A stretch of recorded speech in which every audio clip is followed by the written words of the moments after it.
It's back. Bigger. Better. And better. It's Black History Month, the sequel, a 28-day celebration of black exploitation films. Coffee and Foxy Brown, more or less, made Pam Grier the household name that she is today. Yeah, she did some movies before and in between those two films, one of which I covered this year, but there was just something about the combination of Pam Grier and writer-director Jack Hill that brought out the best in both her performances and the films themselves. That's why when it comes to 1975 Sheba Baby, it's a little mind-boggling to me that American International decided to go in a completely different direction from the things that made Pam famous. For starters, Sheba Baby had a much smaller budget than both Coffee and Foxy Brown, and it shows with its smaller scale action. Then there's the fact that Jack Hill didn't return to write and direct, so the duties were given to William Girdler, who had done some successful blaxploitation films already, but who reportedly also butted heads with Pam Grier on the set repeatedly. Lastly, there's the biggest offense, the fact that Sheba Baby was rated PG. That's right, they were going for a more family-friendly blaxploitation movie with this one. The complete opposite of what people go to a Pam Grier action movie to see. But how bad can it be? Well, let's see. In Sheba Baby, Pam Grier plays Sheba Shane, a private investigator who lives in Chicago but returns home when she learns that her father Andy, played by Rudy Challenger from Detroit 9000 and other films, is being terrorized by a local gang who want him to sell his insurance business or else.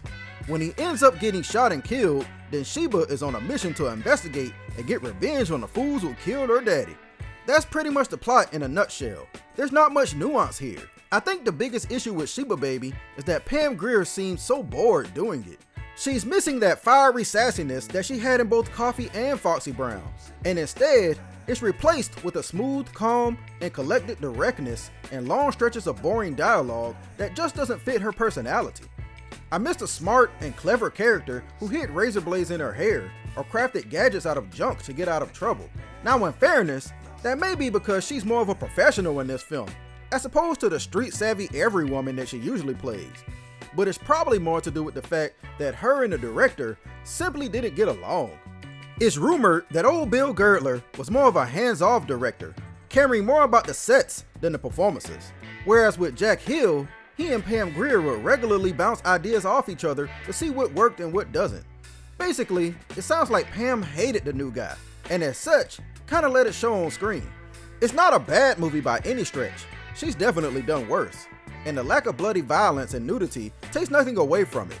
I think the biggest problem with Sheba Baby is that it plays it way too safe and by the numbers. By this point, we had come to expect certain things in blaxploitation movies, and when you take those things away, you had better compensate in other areas. And that doesn't mean recreating scenes from Coffee, just with different vehicles. D'Urville Martin returns again as the gang leader pilot, and he gets a lot more screen time than usual in this since he had done a string of good films prior to Sheba Baby.